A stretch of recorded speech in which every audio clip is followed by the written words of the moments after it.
Hello and welcome to another edition of Food Chain with me, Jessie Magbakpo. Today we'll put our focus on the coconut industry and explore the vast potentials of the industry and the opportunities present for farmers and local producers. Don't go anywhere.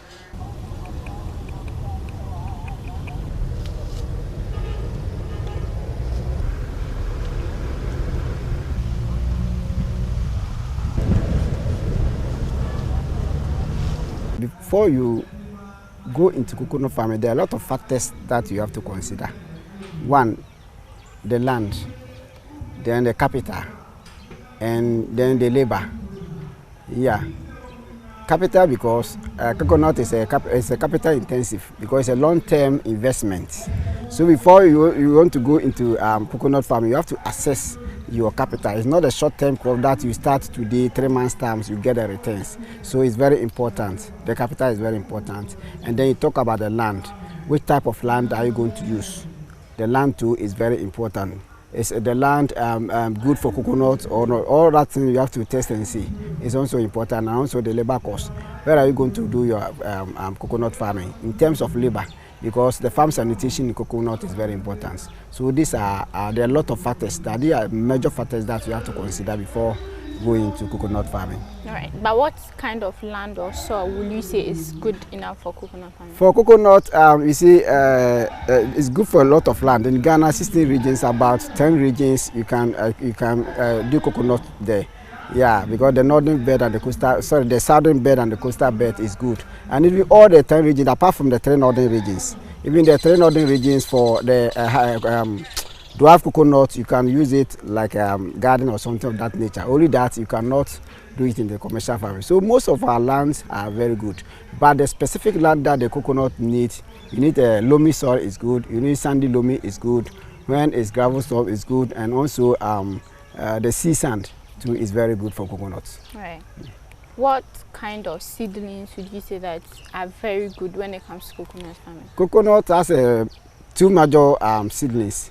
That's the hybrid and the dwarf coconut. Okay. The dwarf coconut, this one is the type, it's a dwarf coconut. And the hybrid, the difference between the hybrid and the dwarf coconut is that, you see, the hybrid is all about the maturity period. Okay. The hybrid is from 4 years going. And the short one, this is the dwarf coconut, it starts around 3 years, then it starts bearing fruits.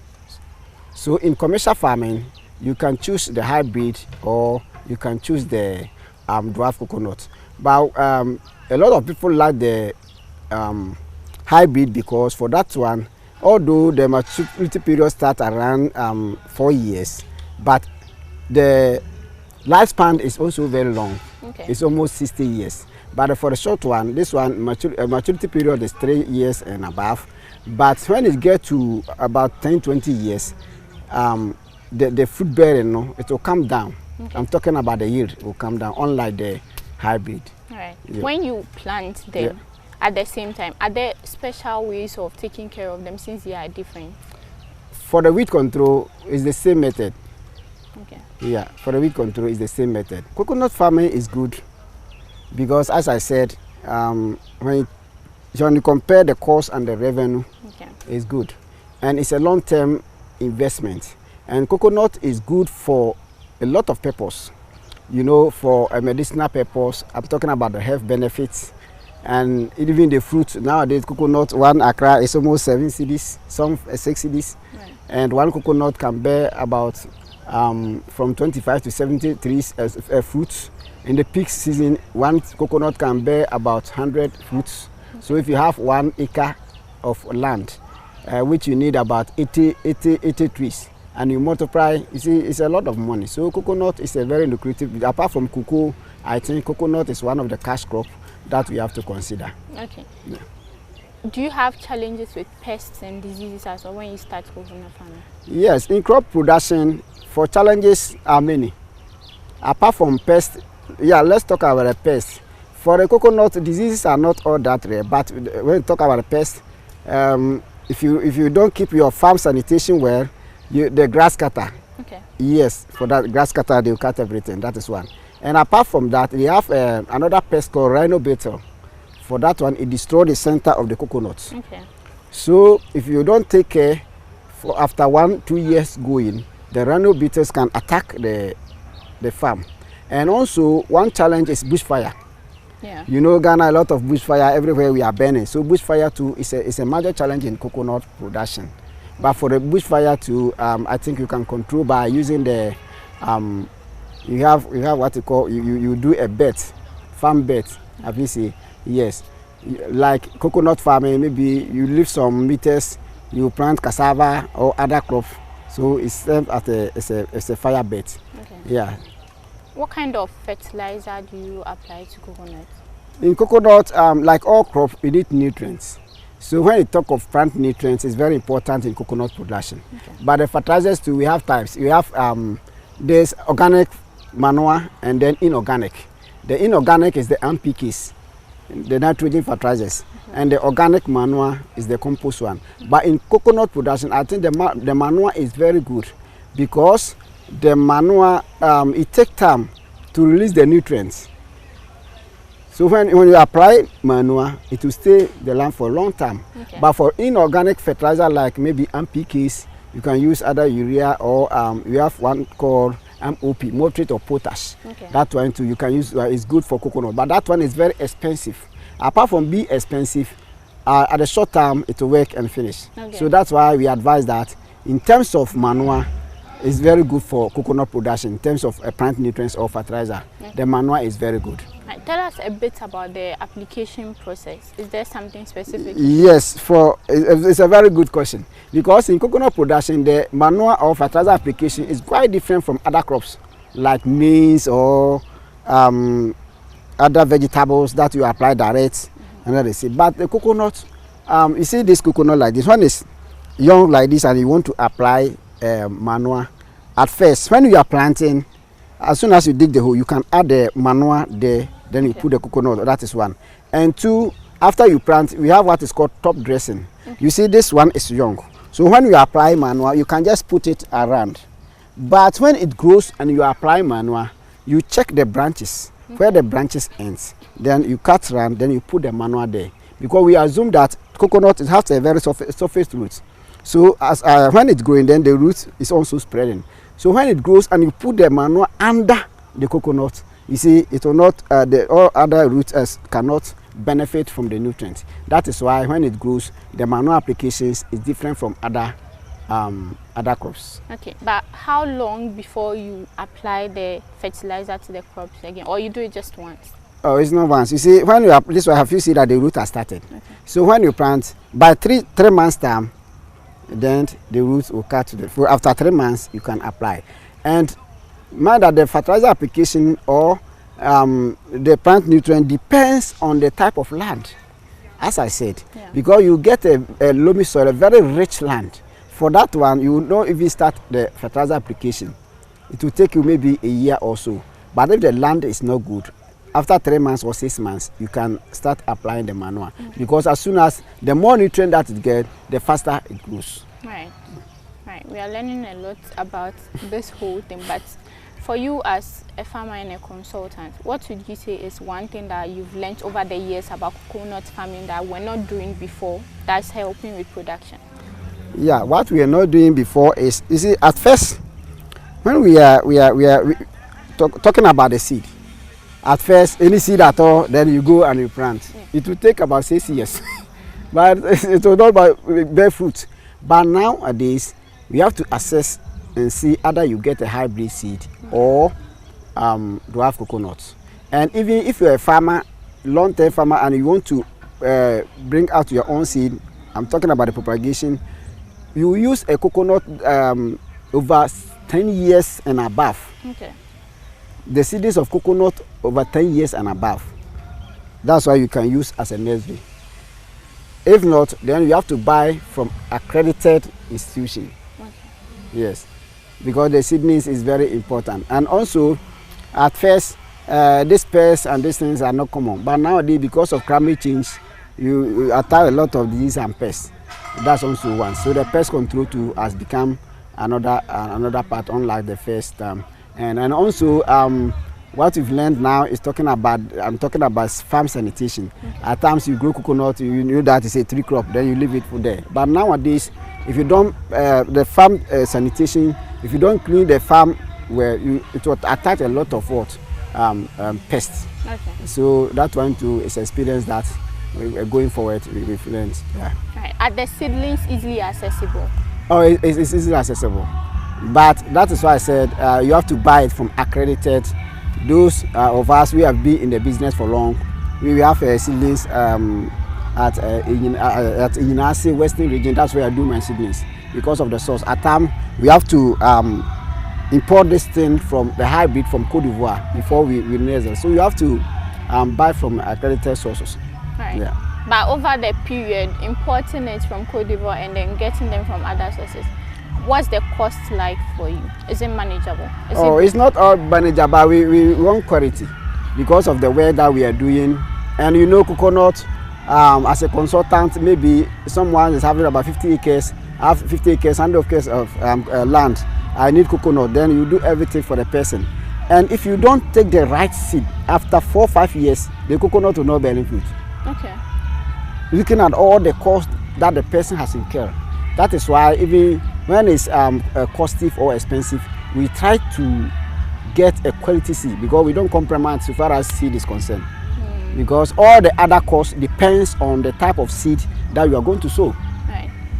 Now, over the years, what would you say is another, apart from what you've listed, another challenge when it comes to production of coconut? Are we producing enough, or what's the cost for like reduction in production? In fact, the coconut production, we are not even produced up to 30%. So far as demand and supply is concerned. But the major challenge is land. You know, nowadays Ghana land acquisition is very, very serious. You cannot get land if the land is there, because coconut production, when you go to Asia, India, Sri Lanka, and it's a major cash crop for them, and there are a lot of benefits, there are a lot of employment. But at times, because of challenges in land acquisition, today you go and buy land, tomorrow someone will cut the land for me. So we are not getting land for the coconut production. If not, coconut production is very good. Well, I think it can replace the cocoa. Yes. Yeah. But from your view, what would you say would be a solution to the problem that you've listed? What would be a solution is, you know, for land, as a farmer, you don't have control over land. Okay. But as a consultant, I have to advise that any piece of land that you have, even when you are building a house, you have five building plots and you build one, you left with about 3 plots. You have to plant this coconut. I'm talking about the dwarf coconut. By 3 years time, you get coconut as a fruit because they have a lot of nutrients in coconut, in magnesium. We talk about vitamin B12, a lot of health benefits, protein and everything. So I would advise that because we are having a challenge in land acquisition, every piece of land that you get, try and plant something. Okay. At least 2 or 3 in your garden is good. Right. Over the years, we've seen that people are really embracing coconuts. You move from streets and you see people buying coconuts on a daily basis. But how can we produce more? And is there even enough market for the ones we are already producing? I know people are into processing and all of that, but is consumption high? Yeah, coconut, the market is there. Apart from using as fruit, as I said, there are a lot of benefits. Even the husks, we can use it for firewood. And nowadays we have, as you said, we have coconut processing companies. And even we can export coconut because coconut oil is one of the richest oil in the world, and the demand is very high. So if you're able to produce, we can even export even to our neighboring countries like Nigeria, Cote d'Ivoire and other African countries. You can even export coconut there, and even the local consumption is very high. As I made mention, Accra, street of Accra, Tema, all the cities, Kumasi, everywhere, they are selling coconuts and the demand is very high. One at least 5 cedis, 10 cedis, 7 cedis, depending on where you buy it. Okay. And because it's a long-term crop, you see, when you grow this one, it will take almost 3-4 years. So anytime the demand is not there, it's not like the vegetable that when you produce a short time, it will come like vegetables, tomatoes, a short time will come, the next time you're not going to get. This one, it takes long. So the demand is there. The demand is there. Right. Yeah. But you mentioned that this can be used as firewood as well. What other benefits as a farmer would you say are there from coconut production? Coconut production, as I said, a source of income. It's a source of income and have a health benefits. And psychologically or emotionally, when you get to your farm, you look at the nature of the tree, the fruit that the tree is bearing. It releases a lot of tension. Emotionally, I think it's very good. Coconut, the benefits of coconut cannot be overemphasized, because in some places the stand they use it for even timber. Yeah, so it's very, very important. As a country, now our major cash crop is cocoa. And looking at research, you go to, as I made mention, if you go to Asia, a lot of countries like India, Philippines, and they all depend on coconut because of its benefits. Because for 1 acre of coconut, it will benefit a lot of people. It will create a lot of employment. So as a country or as individuals, we have to go into coconut production. And if you are a public sector worker and you are planning for maybe your pension plan, if you have a land at your village or if you can acquire land, you can think of coconut production. Because after 3 years, every particular year, when they start bearing fruit, every month you get your seeds from coconut. Okay. So it's a very good for pension plan. And if you want to go into large scale too, and you have a process machine, you get a lot of money. You can export the coconut oil. You can do a lot of things from coconut, and you create a lot of employment. So even it's not for the public sector. Even as a youth, if you're research, you can also start something, and not only in the commercial basis, but you can also start, as I said, as a home garden. Every little chance you get, you have to plant coconut, because it also beautifies the environment. You have environmental benefits. Right. From your view as a farmer, how much would one have to invest into an acre of coconut farm? Yeah, for the land, it's a problem. If you have your land, 3,500 to 4,000 can do 1 acre of coconuts. The global current production of coconut is about 62 million tons, of which 90 million farmers are engaged in this production. 90% of them are smallholders. 60 million households depend on coconut for domestic use. Now, the global coconut market is increasing at $18 billion plus. It's an $18 billion plus industry, which increases at 13% per annum. This tells you the immense opportunities in the sector. Coconut is a versatile crop. It is seen in the pharmaceutical industry, the food and beverage industry, the cosmetic industry, name them, biodiesel, eco-friendly crop. So coconut is a zero-waste crop. In the value chain, we're talking about 5 value chains of coconuts: processors, exporters, vendors, farmers, and even nursery operators. This gives wide opportunity for employment. And currently, Ghana is lying 12th in the world and #1 in Africa, with an annual production of 504,000 metric tons. What has attributed to this? Coconut is a versatile crop. Every part of coconut is money. It's a zero-waste crop. I gave an example of the versatility in the automobile industry. If you look at a car like Benz, under the seat, there's an element of coconut in it. If you look at the agriculture industry, cocoa pit, which serves as a medium for greenhouse agriculture, comes from the coconut husk. This same husk can be turned by adding value to produce mats and mattresses. When it comes to charcoal, the coconut shell, it can be burned to produce charcoal, which is eco-friendly. In the mining sector, you know, you've heard about active carbon, which is used in extracting gold from the mines. It comes from coconut shell. So it is important for constant, advocacy of coconut as a cash crop to increase production so that the various value-added products can work. When we are able to do this, over 1 million people can be employed in the sector. Because currently, just at the production level, about 350,000 people, whether direct or indirect jobs, gain a source of livelihood from coconut.